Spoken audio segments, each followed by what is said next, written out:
Welcome to everybody who is watching this presentation today.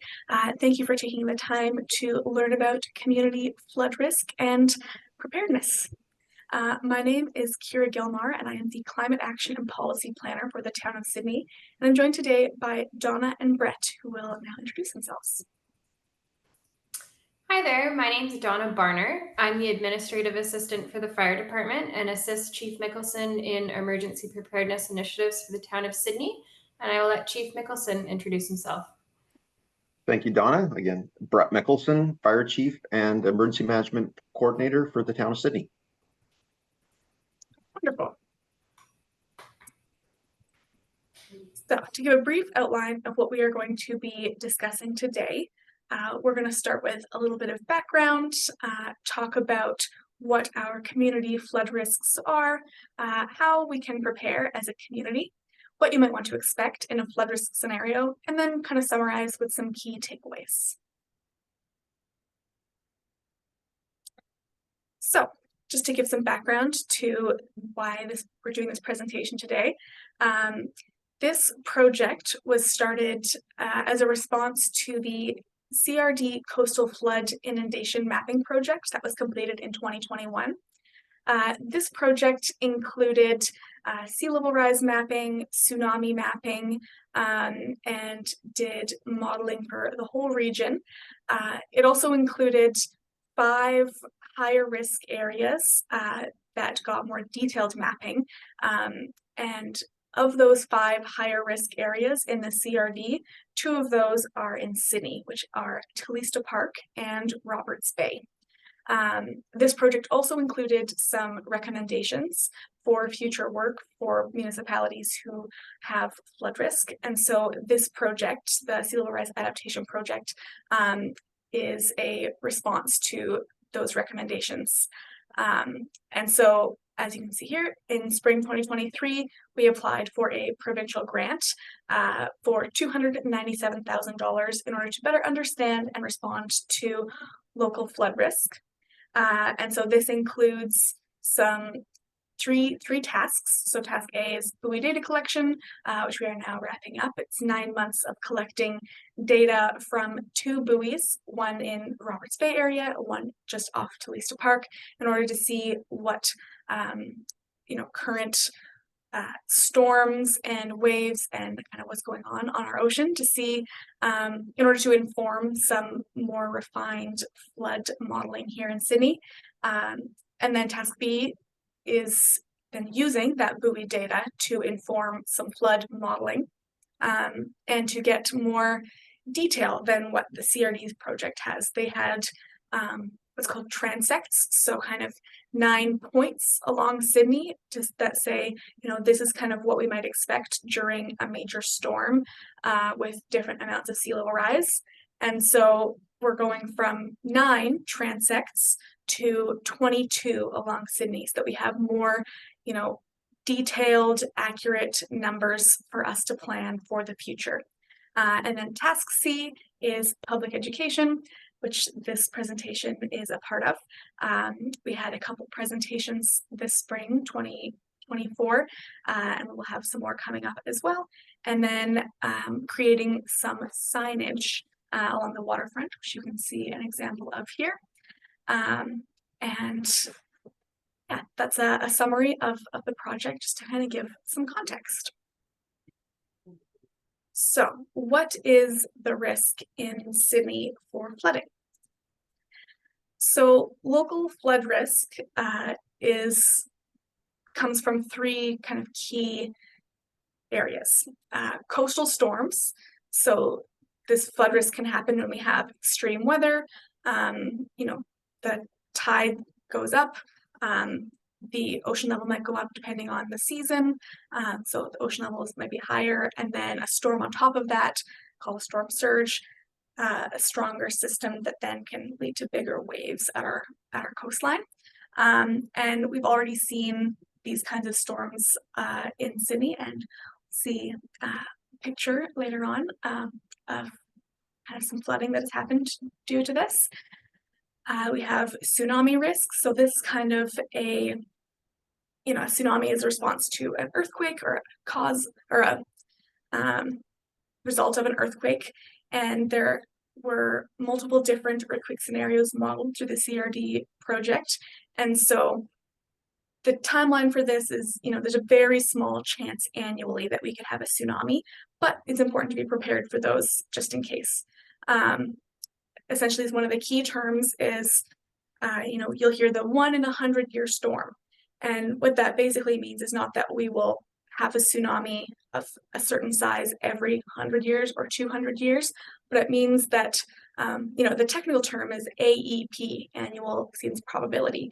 And so that means that we have, say, a 0.5% or a 1% chance, depends on what the scenario is, of a tsunami happening in any given year. So this year we have, say a 0.5% chance of it happening, and next year. So it's not saying every 100 years, it's saying small chance every year. And then the third piece is sea level rise, which then kind of compounds or makes those other two risks worse. So if we're going to have a coastal storm anyway, those waves and those impacts will be larger if the sea level has increased, and same with tsunamis as well. But this is a longer term time frame, so it gives us time to plan. But because it is such a significant risk over the long term, it's important to be planning now proactively so that we aren't caught off guard in the decades to come. So next up is a bit of an overview of Sydney's priority hazards and our hazard risk and vulnerability assessment, and I'll pass that off to Brett to give an overview. Thank you, Kira. And what you see in front of you here is what we call our HRVA, or our hazards, risks, and vulnerability analysis. And this analysis is reviewed or renewed every 3 years. And what it does is a panel of experts come, quite familiar with the town. They look at our built form, our geography, our demographics, and these things change, not a lot, but they do change. And we renew this HRVA every 3 years, and it prioritizes and it looks at which disaster events are most likely to affect the town, and then also shows the likely impact. So you see there's an X and Y axis on this graph, and it shows the probability of the event and then the resulting consequences. And you see the probability and consequences that, one of the top ones is atmospheric hazards, which is a bit of a catch-all, but extreme rain events, storm surge. Obviously, we've recently experienced heat dome events, all resulting or contributing factor is climate change. So every 3 years, I've been doing this for 20 years now, and every 3 years we renew this. You can definitely see trends, and that's what those arrows indicate. It shows change over the previous hazard, risk, and vulnerability analysis that we've conducted. So you see water encroachment, atmospheric hazards are increasing, and obviously with the COVID pandemic and recent events, you've seen disease, human transmission, and concerns like that have increased. Our utility failure has actually gone down, and that's a factor of just a more resilient network. But nevertheless, you can see, and this is again a focusing tool for how we plan for and invest in events. Obviously, if you look at a tsunami event, is very low probability, and the consequences in the context of the town of Sidney are quite low. That does not mean that there won't be some degree of obviously coastal flooding and water encroachment, but from a life hazard perspective in the context of these other identified emergency events, it doesn't rank that high. So again, this is renewed every 3 years. It's a public document. We have hazard-specific response plans for each of these identified hazards. And like I say, every 3 years, we look at them and we change accordingly to make sure we're prepared as best as we can to deal with these things. Thanks, Kara. Thank you, Brett. So yeah, just to summarize, the two key flood risk concerns through our priority hazard matrix here is the water encroachment and atmospheric hazards. So this is our extreme weather storms and water encroachment being kind of ocean-based or other sources of groundwater leading to flooding.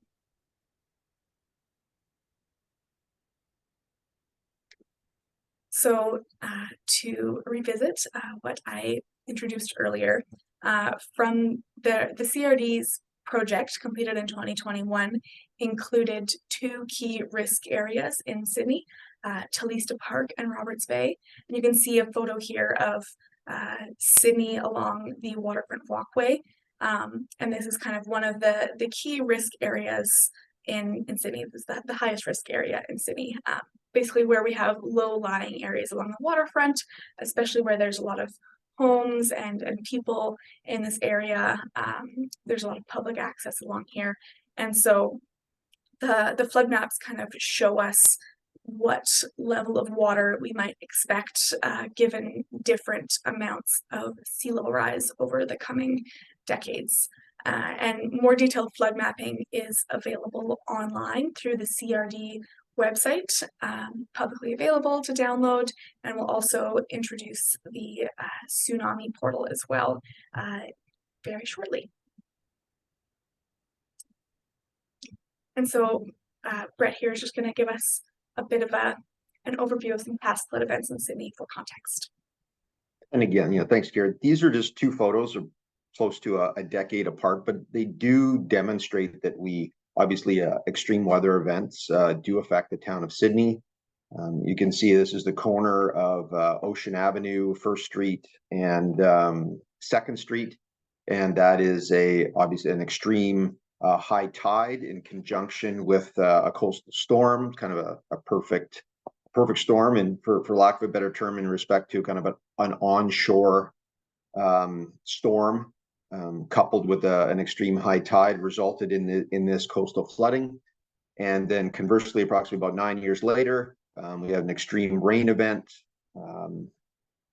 Pineapple Express, 2021, and that's over in the Ray Creek area, and that's an atmospheric river event. So flooding, but definitely from two different causes. And again, it's not a common occurrence in Sydney, but it just demonstrates that we can have to deal with atmospheric river events, and coastal flooding events have affected us previously, and it's likely only going to happen at a closer intervals in the future as a result of a changing climate.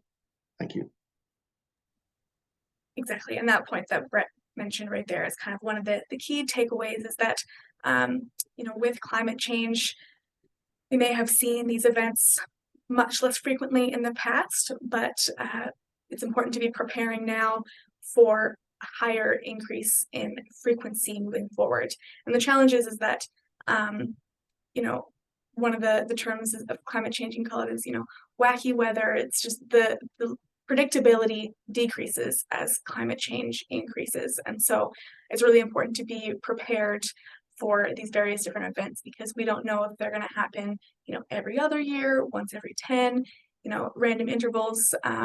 So just being proactive so that we're not caught off guard for these potential events. So with that, how can you prepare as a Sydney resident or another person interested in preparing for flood risk?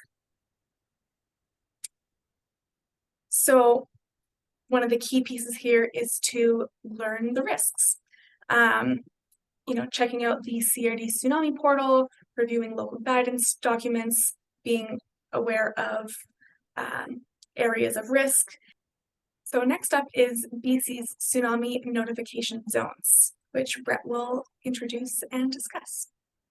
Yes, so everyone in the province has likely received an alert on their phone if they've been here the last 10 or 15 years. Definitely along coastal British Columbia, from the province, called a PENS message, or provincial emergency notification.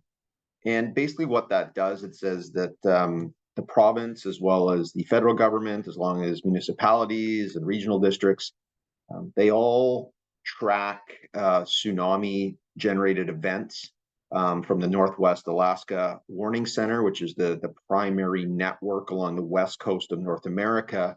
They have a series of data buoys, and they measure seismic events and then also resulting changes in wave heights.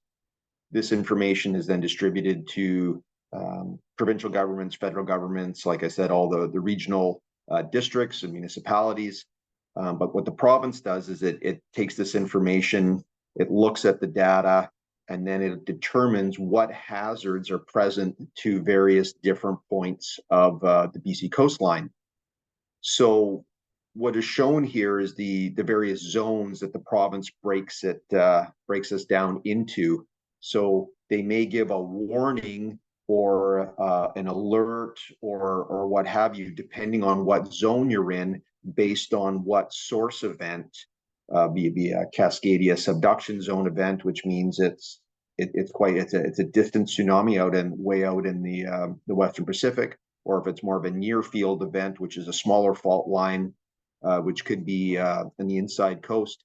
Those are all different source events that are going to affect different areas. The key takeaway for Saanich Peninsula residents, particularly in the town of Sidney, is that we are Area D. And perhaps, Kira, if you would just perhaps go to the next slide, I believe it goes in a little closer to that. And you can see Area D goes up right past Pat Bay.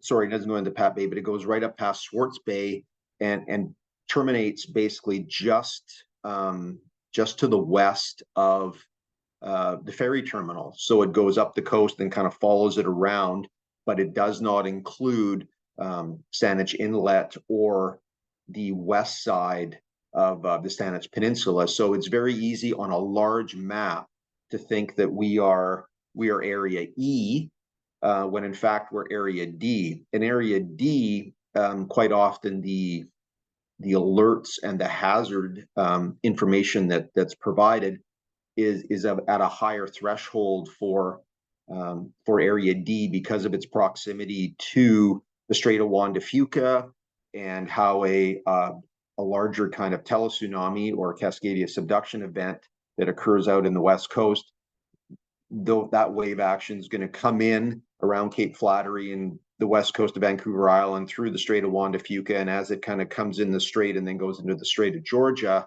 the way that it goes around Oak Bay and kind of the tip of Greater Victoria, and then it'll have a potentially a Venturi effect as it goes a little bit north through the various islands. The scientists have determined that we would be affected as Area D versus Area E. So the wave heights and probably more importantly, the current velocities affecting our waterfront infrastructure and beaches would be much more indicative of Area D. So the big takeaway is if we get a message from the province, or we encourage everybody to sign up for Saanich Peninsula Alert, which is our own municipal alert system specific to Sidney, but we also share the system with North Saanich and Central Saanich. We will take that information as well and be very specific and say that, we are Area D, this is the action to take. So Kira's been kind enough to put up the next slide, and it shows, for example, we may get an advisory is in place for Area D, but a watch or an information statement is in place for Area E. So that's the important differentiation that we should make, because on a large map, it's very easy to say, oh, we're Area E, and we're on a watch or an information statement. We don't have to worry about it. So that's a big takeaway. And the other one is that Saanich Peninsula Alert is specific messaging system for Saanich Peninsula residents. So please sign up to that. We'll talk a bit about that after, and we'll give you in Peninsula or Sidney specific information that you can rely on as well. So thank you. Thanks, Brett. And with that, we also wanted to give some guidance and information on how to access some local information and the CRD Tsunami Mapping Portal. So I'm going to stop this presentation here.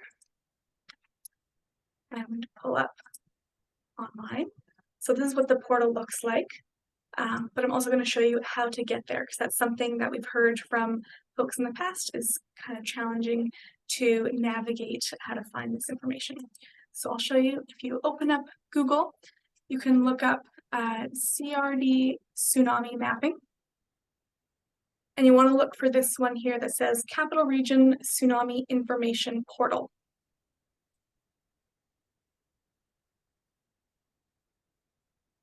And so you'll kind of see this orange triangle here. That's a good sign that you're in the right place.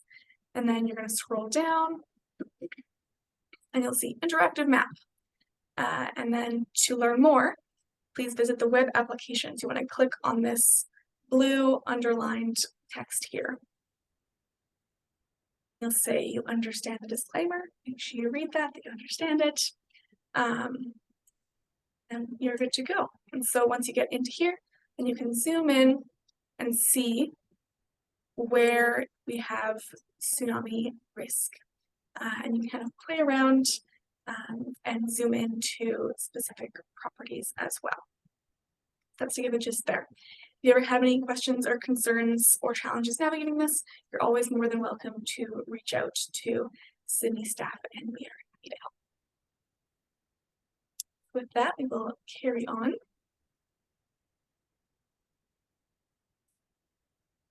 So next up, Donna is going to give us a high-level overview of making a plan, making a kit, other pieces of household preparedness. Thanks, Kira. So getting organized is the best thing you can do to get it prepared for an emergency. So an emergency plan is something that will help guide you and your family in the event of emergency. Consider making a plan that encompasses a broad scale of emergencies, whether we're talking about a severe weather event and possibly power outage or something as extreme as an earthquake. Things that should come together in this plan would be something like where your family will meet in the event of an emergency. That needs to be somewhere that you can get to from your work, from where you learn, and from where you play. You'll also need to have emergency contacts. Try and have someone that is also local to the area, but as well someone who's out of the area and possibly not affected by the same emergency that you are. Medical information is important. So anything that you might have, like certain equipment needs or allergies, anything that's specific to you that you'll need to get through an emergency. Pet information for care for your pets, how they're evacuating and so forth. And another thing would be your emergency kit contents. So not only where those kits are located, but when they were last updated as well. And speaking of kits, so we have two different types of kits. There's the in-home kit, or we call the shelter in place, so that if you were to be asked to not evacuate and shelter in place in your home, you'll have this kit. This kit's a little bit larger and one that you'll want to have supplies for about 7 days for your family. The other type of kit is the grab and go. So it's the one that's either in your car or at work, or even you can have one at home and be ready to take with you if you are evacuating. The essential items in these kits are things for basic survival, such as bottled water and ready to eat food. Things that will keep you warm and safe. So seasonal clothing, blankets, flashlights, whistles, things that will keep you healthy and clean. So think wipes, which we all have lots of, hand sanitizer, and ways that you can communicate. So it's important to have something like a wind up radio and batteries and additional cell phone chargers. You could go to the next slide, please, Kira. Thank you. And then Chief kindly talked about this earlier, but Saanich Peninsula Alert is something we really advocate that people sign up for. Saanich Peninsula Alert is our localized notification system. So as Chief touched on, the province will send out notifications that will be on a broad scale that applies to everybody in the province.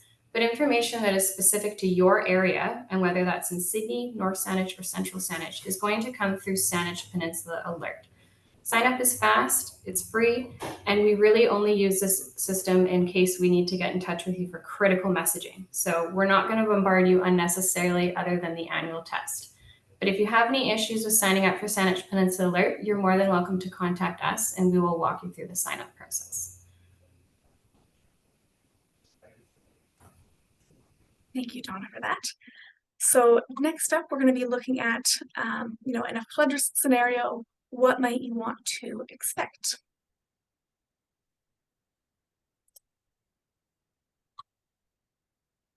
I'll pass it over to Donna and Brett to give us the overview. So I think the key takeaway here is, thank you, Kira, is there's two flood risk scenarios we're primarily concerned about. There's the atmospheric hazard event that we identified. Either it's going to be an extreme rain event or a storm event, and the province does a very good job of issuing, warning. These aren't surprises. We will provide ample warning. It'll be on the news. We'll provide all kinds of warning on social media and the like through the town that there is 40 knot onshore winds that are likely going to be accompanied by an extreme king tide or high tide. We'll close the waterfront walkway along Philista Park, and we'll take these relevant precautions. And then if there's an atmospheric river or something like that, these are things that we can plan for. The flip side is obviously a tsunami event, and the study contracted by the CRD looked at I believe 11 or 12 source events. The majority of the source events that are most impactful to the town of Sidney are Cascadia subduction zone, which is a fault line that's off the coast that runs basically from Queen Charlotte Island to the northern tip of California. And depending whether it's a central segment, a northern segment, a southern segment, or the entire fault line, there's a whole bunch of different scenarios in respect to timing, in respect to when we could anticipate increased wave heights and current velocities in the town of Sidney. The good news with that is that the approach times from the time that it's been a source event has been identified to arrival could be 90 to 220 to 250 minutes. We'll have time to push out alerts, to go door to door to the pre-identified areas in the town to evacuate people or make sure that people aren't down checking their boats or in the marinas or walking along the waterfront. That's our primary concern. There are a few source events. There's a Whidbey Island fault and a few other faults that are in the Strait of Juan de Fuca and the Strait of Georgia that are actually just north of Whidbey Island and extend almost close to the tip of where the Oak Bay, the Canada-US border in the strait, and basically going straight towards Oak Bay. There's fault lines that run there. If those source events happen, we probably only have 5 or 10 minutes until we would notice and potentially increase wave action and current velocities here. The big takeaway with those events is the shaking and the damage from the earthquake event is much more of a concern to our residents than the any resulting wave height or flooding or current velocities. We're going to be much more, the damage and the potentially loss of life and damage to infrastructure is going to be from the actual seismic event itself, not the secondary increased wave heights or something like that. So those are kind of the big takeaways in the two different kind of source events and how we're going to message them. The one we have time, the atmospheric hazards, we have time. The tsunami or Cascadia subduction event, we have time. But if we feel a seismic event or feel an earthquake, drop, hold, cover, go through the usual steps to do that, and then obviously stay away from glass and all the secondary injuries that occur from seismic events, and take your kind of earthquake safety. That is where we want people to focus. That's your warning, unfortunately, for that event. We will be pushing everything out that we can on Saanich Peninsula Alert for severe events. We probably will not use Saanich Peninsula Alert for an extreme rain event unless it's an unheard of event. We're going to push that out on social media and our website, and that'll also be pushed out with other local media because it's a well-known, it's a coming event. So those are how we will triage and push things out. If there is specific information to a much higher acuity event like a seismic event, we will use Saanich Peninsula Alert, and we'll give you very clear, specific information, specific for the town of Sidney or North Saanich or Central Saanich, and that'll be clearly articulated that people living along the waterfront in these areas are recommended that they go here, or they stay in place, or that they exercise caution and stay away from the beach. It'll be very clear. Now, and again, we'll talk about alerts, orders. An alert is just a preparatory message to the public that a potential hazard is there. An order is something, there's an imminent risk, and we're, that we have to go through the local government act. It's an act of council to actually order people out of their homes and the like. It's not a common occurrence. And then obviously, if there's anything, if we do issue a warning or an alert saying, please stay away from the waterfront, don't walk on the beach or stuff, obviously we're going to, once we get information that the hazard is abated, there's no hazard to the public, we complete that information loop with another science pencil alert saying that this is rescinded and you can return to your normal activities. So that's how our public notification will work under these circumstances. Thank you, Brett. And that kind of leads us into some of the more nuanced kind of local awareness that we want to share. And again, it'll depend on the scenario, what the direction will be. So we'll always say, for the most accurate information, look for Sandwich Peninsula Alert, look on our website. But to give some kind of high level idea to start, if you are, visiting or working close to the waterfront, leave the area. If we have a major storm, even if we have, a storm surge, big storm like that, you don't want to be walking along the waterfront walkway. One of the risks there as well, with storm surges and big waves is logs, and so we don't want people to be walking along the waterfront and then, get hit with a rogue wave with a log in it.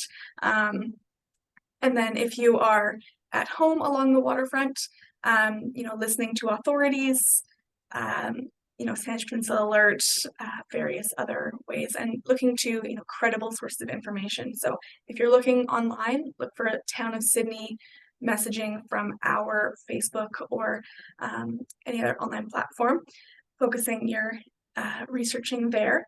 And then if you're on the water, it'll want to depend on the scenario. So if you're close to shore, if you're going for a kayak paddle, then try and get back on land as quickly as possible and away from the waterfront. If you're far from shore, you've gone fishing, something like that, make sure you have your radio, listen to authorities. You can call 911 for guidance if there's a major emergency situation. And if you don't think you'll make it back on land, make sure you contact someone to notify just in case a rescue scenario is needed. So make sure that somebody on land knows where you are. And just anywhere else in town, just stay away from the waterfront. And again, in a major storm scenario or tsunami, the flood risk area is, mostly around Talista Park area and the neighborhood surrounding there. So as long as you're kind of north of Beacon Avenue, and back away from Roberts Bay area, you should be safe. If you live on the west side, you don't need to, drive to a hill in North Saanich to be safe. Just stay where you are until you hear guidance that the risk is clear. And we'll have Brett do a very brief overview of some evacuation information, but just remembering that, this will be very situation dependent, and you'll hear most about that in the given moment. Yeah, so thank you, Kara. I've already referenced this previously, and I think it's a good time that we just highlight when you do, I encourage everyone to use the CRD information portal, and they can go and they can see the areas highlighted in yellow that are the potential inundation zones. And there's a lot of context that needs to be looked at that. That is done at a high tide with a safety factor. It's not like we anticipate or the science is showing that there's going to be huge wave heights and it's what you're going to experience. You've seen photos of massive tsunamis inundating, Thailand and those type of things. Those wave heights are just not forecasted here. You're much more likely unless you're right on the beach, if you're even 50 or 100 meters inland, but your property's in that yellow zone, if you have rubber boots on, or you might be wet up to your ankles, or worst case scenario to your knees, we're not anticipating, these huge inundating wave heights. That's just not what the science shows for the town of Sidney. The risk is much greater due to current velocities, and more concerning that if we have some of these events could generate current velocities up to 6 to 8 to 9 knots.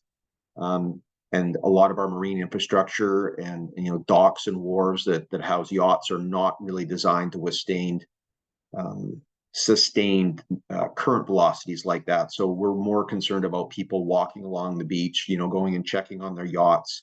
Those are the type of things that we're much more concerned about. And then also going to what Kira mentioned about social media and messaging, and my experience having been through some of these events and these larger provincial notifications and the advent of social media is really focused on verified information from the province, from the CRD, from the town of Sidney via Sask Pencil Alert. Previously, people get on Facebook and there's a tsunami alert, and you can look at the CRD mapping and you can see the yellow inundation zone, and basically you might be in the zone because you're a block away on 3rd Street, but your ankles, or you might be wet up to your knees. But if you went as far as Starbucks on the corner of 4th and Beacon, you're out of the zone. In previous experiences, it's been like a Formula One race at 2 a.m. to go to the top of Dean Park, putting all kinds of people at risk completely unnecessarily, as a result of what scientists on Facebook thought that was required. We don't want to put people at additional risk for no reason. So I encourage people to use the CRD hazard map and listen to respected and scientific-based information, ideal from local governments, and make wise decisions. We don't want to make these situations worse than they already are. So thanks. Exactly. Great. Thanks, Brett. And we're just kind of coming towards the end here. Brett already kind of discussed what the evacuation stages are, just, being ready to leave on short notice for alert. Evacuation order means you're at risk, you need to leave immediately, and once it's rescinded, then the risk has passed. And so some of the key takeaways, now wrapping up. So before a flood risk scenario, making sure that you know your risks. If you are living in, part of the area that's been mapped as a flood risk area, you want to be aware of that. You might want to look up on the map to see where your home is. And, are you at risk from tsunami? Maybe, maybe not. Severe storm. If we have an atmospheric river, just being mindful that, that could lead to, a lot of water can impact infrastructure. And so being aware of, the few different ways that like flooding can take place. Just because you're not right at the waterfront doesn't mean you have no risk of flooding, as we saw during the atmospheric river in 2021 and some of the flooding in Red Creek, Calcit area. Making a plan. We have some household emergency preparedness plans that you are welcome to get your hands on here at Sidney, so that you can, Donna has it there, so that you can prepare as a family, as a household, so you're ready to go. Making a kit, as Donna outlined, and signing up for Saanich Peninsula Alert. And as always, if you would like any support in any of these actions, you're more than welcome to reach out to any staff here, and they will direct you to the person who can help. And then during a flood risk scenario, again, the key point being to listen to local authorities, revisit your emergency plan that you prepared in advance with your household, and gathering your emergency kit. Check in with your neighbors if it's safe to do so. If you know that you have a neighbor down the street who might not have access to social media, they don't have a computer, but maybe they have a landline, maybe you can give them a call and check in and make sure that they know about the risk. But making sure to stay away from the waterfront so that you're not adding to risk if someone is living along there. And again, as I just mentioned, avoiding any of the areas identified for flood risk. And so with that, normally we do some question points here. So if you have any questions, we will be having some, this presentation will be taking place again in the fall. And so you're more than welcome to attend one of those presentations or email us at the Town of Sidney. And we will also have some available resources at those presentations, and just generally if you'd like to reach out. And so with that, I want to thank you for taking the time to learn about flood risk in Sydney. And again, if you have any questions, we're more than happy to discuss those with you and help support you how we can.